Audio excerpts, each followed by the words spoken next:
Hi guys, स्वागत है मेरे नए ब्लॉग में। कैसे हैं आप लोग? उम्मीद करती हूँ कि आप लोग अच्छे होंगे और मैं भी बहुत अच्छी हूँ। और भी बन रहे हैं सुबह के 11। मैं नहा धोआ के आ गई हूँ और कुछ एक्स्ट्रा काम जो बचा था इतने दिनों से वो कर रही हूँ। जैसे हर सामान को डब्बे में रखना, कुछ चना है, सत्तू है, पास्ता वगैरह था जो कई दिनों से पड़ा था। कुछ दिनों से मैं इस काम को नहीं कर पा रही थी। जो ज़रूरी का काम होता था वही करके फिर स्कूल चली जाती थी बच्चों को लाने। अभी बच्चे लोगों का पेपर चल रहा था। 10:30 बजे सुबह मैं निकलती थी बच्चों को लाने। 11:15 बजे उनकी छुट्टी होती थी और 11 बजे तक बच्चे घर आ जाते थे। फिर टाइम ही नहीं मिलता था। खाना, कपड़ा, झाड़ू पोछा में पता नहीं समय बीत जाता था, पता ही नहीं चलता था। और अब ये साबूदाना था तो कई दिनों से पड़ा था। मैं सोच रही थी कि इसको भी जगह पे रख दूँ, तो सारा सामान अगर किचन में हो तो एक जगह मिल जाता है। तो वही मैं कर रही थी। और अब बच्चे लोगों का स्कूल हो गया है, 2 बजे लाने जाना पड़ता है, तो मैं आराम से अपना सारा काम निपटा के जाती हूँ। घर में मैं अकेली हूँ और 2 छोटे बच्चे हैं, तो फिर बच्चे लोगों को संभालना भी बहुत मुश्किल होता है। जिनके छोटे बच्चे हैं उनको पता होगा कि जब बच्चे लोग घर पे रहते हैं तो कुछ भी नहीं करने देते और वो पूरा काम फैला देते हैं। इसलिए मैं बहुत परेशान रहती हूँ। साथ में मेरे हस्बैंड भी स्कूल चले जाते हैं, उनको भी टाइम नहीं मिलता है।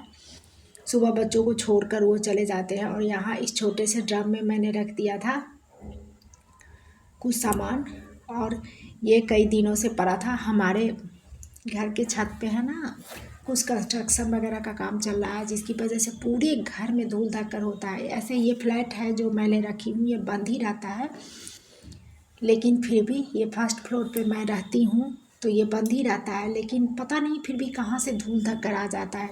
सीढ़ी से जो लोग जाते हैं वो लोग ऊपर सामान लेके जाते हैं, जैसे बालू, सीमेंट, ईंट वगैरह, उसी का धूल धक्कर सब आ जाता है। और ये गेट पे ही मेरा किचन छोटा है, वो मैंने आप लोग के साथ एक बार शेयर किया था, इसलिए मैं इसे गेट के पास ही, किचन के गेट के पास ही इस स्टैंड को रखती हूँ। स्टैंड बड़ा है तो फिर ये किचन में नहीं आ पाता है। तो पहले मैंने किचन स्टैंड को अच्छी तरह से क्लीन कर दिया है। उसके बाद सारे बर्तन वगैरह को मैं सोच रही थी कि जगह पे लगा दूँ। कितना भी झाड़ू पोछा कर दो लेकिन पता नहीं कहाँ से मेरे घर में धूल आ रहा है इस काम की वजह से। अभी भी मैं वॉइस ओवर कर रही हूँ तो आपको आवाज़ सुनाई दे रहा होगा कि छत पे ईंट वगैरह गिर रहा है। अभी ये काम तो जल्दी ख़त्म होने वाला है, नहीं कम से कम 3-4 महीना और चलेगा।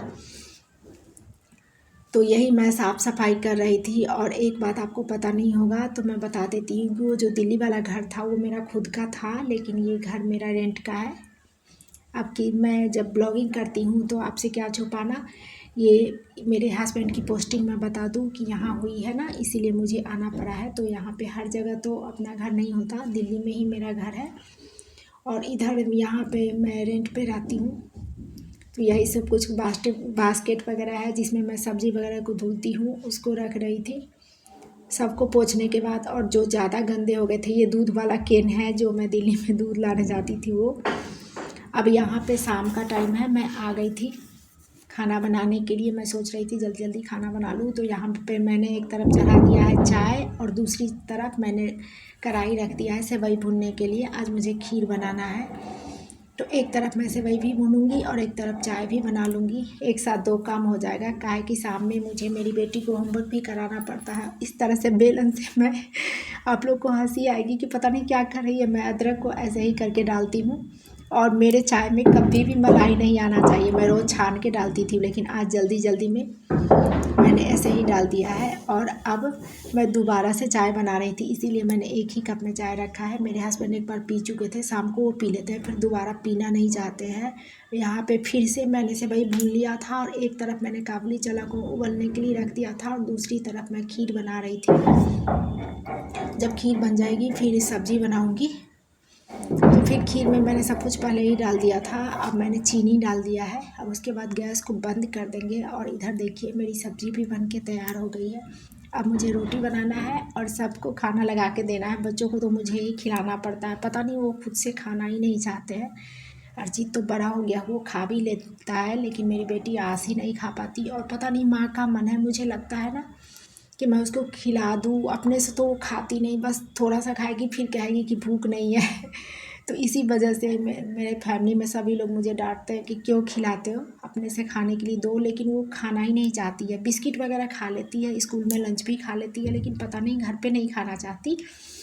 और अब मैं बना रही थी रोटी बना के सोच रही थी कि जल्दी से हस्बैंड को खाना दे दूँगी, जब तक वो खाते रहेंगे। उसके बाद फिर से जब मेरा ये बन जाएगा फिर मैं ले जाके बच्चों को भी खिला दूँगी। किचन वगैरह भी क्लीन करना पड़ता है, मुझे सुबह उठना पड़ता है। अगर 6:30 बजे सुबह तक मैं ना उठूँ तो बहुत लेट हो जाता है। काहे कि 8:45 के करीब तीनों लोग निकल जाते हैं स्कूल के लिए, और सुबह मुझे खाना नाश्ता दोनों बनाना पड़ता है। तो यहाँ पे मैं खाना लगा रही थी। सबसे पहले मैंने खीर पहले ही निकाल लिया था, और अब मैंने डाल दिया है काबुली चना के छोले, और उसके बाद मैं रोटी भी डाल दूँगी। सर्दियों में गरम गरम रोटी का स्वाद कुछ और ही होता है। और एक चीज़ मैं बता दूँ कि मैं यहाँ रेंट पे रहती हूँ, मेरा अपना घर नहीं है। आप लोग को पता नहीं मैंने बताया था या नहीं बताया, शायद मैंने बताया था, एक बार फिर से बता देती हूँ। जब मैंने ब्लॉगिंग स्टार्ट किया तो मेरे बारे में आप लोग को सब कुछ पता होना ही चाहिए। अभी बज रहे हैं दोपहर के 12 बज गए हैं। अभी मैं नहा के आई हूँ, तो बर्तन स्टैंड वगैरह तो पहले ही साफ़ की थी। थोड़ा राशन वगैरह का सामान जो था वो रखना था, वो रखी हूँ। कपड़ा फोल्ड करके आ गई हूँ, और अब मैं जा रही हूँ नाश्ता करने। मुझे लग गई है भूख, लेकिन सुबह से तो मैं 2 बार चाय पी चुकी थी, लेकिन नाश्ता नहीं की थी। तो फिर नाश्ता करूँगी, फिर कुछ कपड़े वगैरह फोल्ड करना है, और फिर चलेंगे स्कूल लाने बच्चों को। अब टाइम भी हो जाएगा 2 बजे। आशी की छुट्टी होती है और 2:30 बजे अर्चित की छुट्टी होती है, तो फिर मुझे रुकना पड़ता है, 2 बजे ही पहुंचना पड़ता है। तो चलिए लेकर आएंगे बच्चों को। अगर ये मेरा ब्लॉग थोड़ा भी अच्छा लगे तो प्लीज़ मेरे ब्लॉग को लाइक कीजिए, चैनल को सब्सक्राइब कीजिए। मिलेंगे अगले किसी ब्लॉग में, तब तक के लिए बाय बाय।